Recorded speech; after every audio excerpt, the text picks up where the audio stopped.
Welcome back, my duelist friends. Casual Duelist here again. And we've got a sort of casual, advanced list, mega-ish Monarch build. And kind of want to show this to you guys. So, goofing around for some fun. And this is a list I've come to appreciate. So, check it out. First thing is, we're going to run a single copy Caius the Mega Monarch.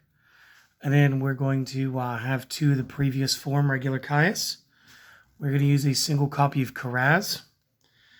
We are going to look towards our common charity build. We are going to reuse playsets of Landrobe and Mithra because these are kind of the coolest vassals ever. We are also going to use a single copy Ryza the Mega Monarch with two copies of regular Ryza. And we're going to cut back to just two copies of Vanity's Fiend. Reason being, realistically, guys, we have pantheism because, it's not common charity. So with a little bit of draw ability, we're able to, kind of lower the count right there. So real quick, make the notes, take the screenshot, whatever it is that y'all do, and I'll be right back with some spells. To start off the spells, let's start with one I did not actually use in the common charity. However, I could have. Single copy Change of Heart. Again, guys, we're playing a tribute-based deck. It's better to tribute your opponent's stuff if you can, Maximize out your field spell again. We're going to play the single Harpy's Feather Duster. I just like this art this week for some reason. Single down on the copy of March of the Monarchs because it's not as important. Single Monster Reborn is good. Play the playset of Pantheism. Play the double Return of the Monarchs. Play the triple Tenacity of the Monarchs.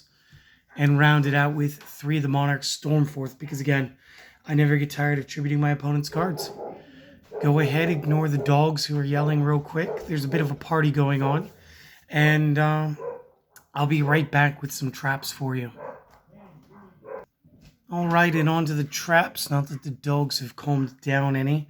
I don't see that happening anytime soon. We're going to play the single escalation of the Monarchs, like I said that you could with the common charity. And then I am going to continue using a playset of Strikes and Erupts. Because again, guys, you might as well. Erupt is such an oppressive effect to the opponent. Escalation lets you do some stuff, but is not as important. And Strike is just a great disruption.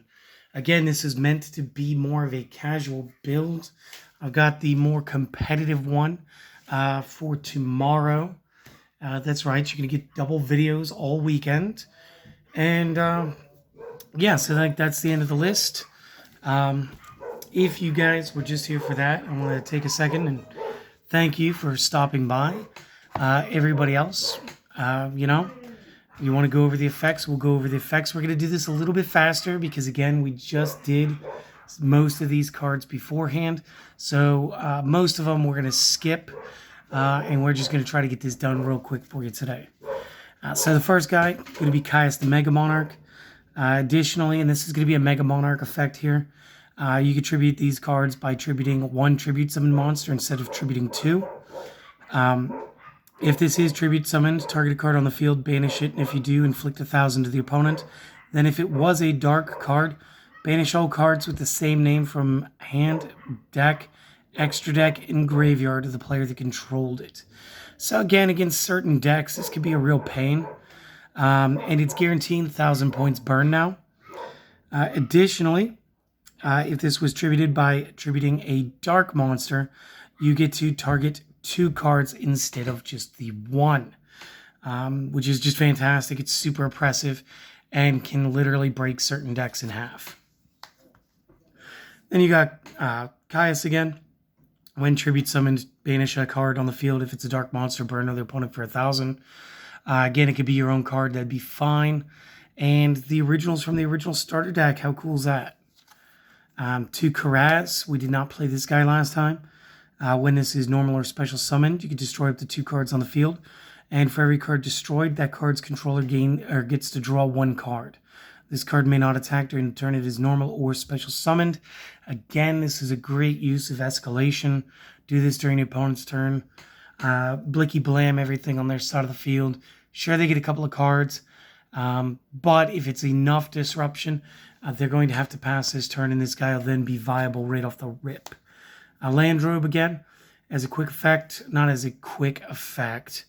Real quick, let's go over his effect, which is that if he's in the hand, we can target a face-up monster on our opponent's side of the field, special summon him, put that monster in face-down defense. Can't use the extra deck that turn, doesn't matter, we didn't pack one. And additionally, if he's tributed for the tribute summon of a monster, we can target a monster with vassal stats 8 by 1,000 and add that card back to the hand. So you can add back Mithra if you've already played it or discarded it for some reason. Mithra can special summon from the hand as long as we go ahead and forego our extra deck for the turn and special summon a vassal token on the opponent's side of the field. And it'll be the same stats as Mithra. Additionally, if this is tributed for a tribute summon, we can activate the effect of this card. We can tribute summon one monster during the main phase this turn in addition to the normal summoner set this turn. Use this effect only once per turn. And again, this is going to be a lot like how we were using card advance in our speed duel deck. You see, I taped everything out of order. You guys know what's going to happen in a speed duel deck. Sorry. So that's the thing. Yeah, sorry. So that's cool. It lets us play and start getting summons rather rapidly. Rise of the Mega Monarch. You can tribute summon this card by tributing one tributed monster.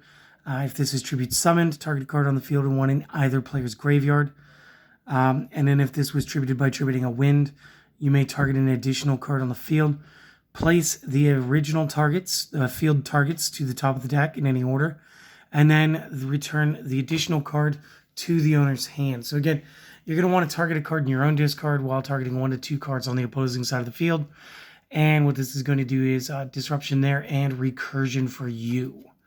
And then regular Ryza, when tribute summoned, return a card on the field to the top of the owner's deck. Very easy.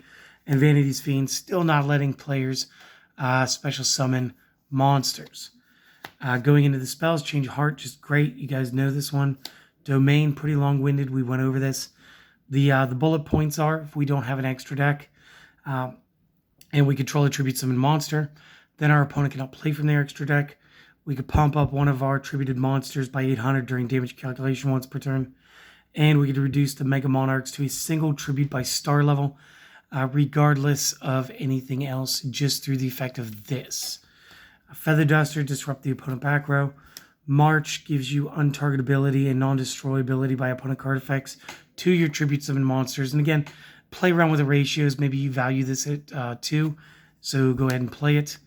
The Monster Reborn, target a monster in either graveyard, special summon a Great Extender. Pantheism, we need to talk about it because we haven't yet. Send a Monarch spell trap from the hand to the graveyard to draw 2 cards. You may banish this from the graveyard to reveal 3 Monarch spell traps in the deck. Opponent chooses one, you add it to your hand, shuffle the rest back to your deck. Use this effect only once per turn. And again, we can get both of these effects in the same turn. It's crazy. That's why it was limited for so long. But I do not believe this is going back to the ban list. I should have done my homework first, but I'm fairly confident we still have this at 3. Double Return, just so we keep our hand up. The Reader's Digest version here. You cannot summon from the extra deck while you control this. When you tribute summon a monster, you can grab by stats a Monarch or Mega Monarch and add it to your hand once per turn. Easy. Tenacity, reveal a monster with Monarch or Mega Monarch stats from your hand to add 1 Monarch spell trap from deck to hand except Tenacity. Activate these effects once per turn. And again, you might actually play this at 2 now because you have the 3 Pantheisms. A little food for thought. Stormforth, quick play, allowing you to tribute one of your opponent's monsters for the summon of one of your monsters. You can only activate one of these per turn, and you can't use your extra deck that turn. Monarchs Erupt, essentially skill drain for all monsters while you have a tribute summon monster, and tribute summon monsters are unaffected by this. So again, very good, very oppressive. Solemn Strike, guys, I play this in almost every deck. You guys know it. Escalation, once per turn during the opponent main or battle.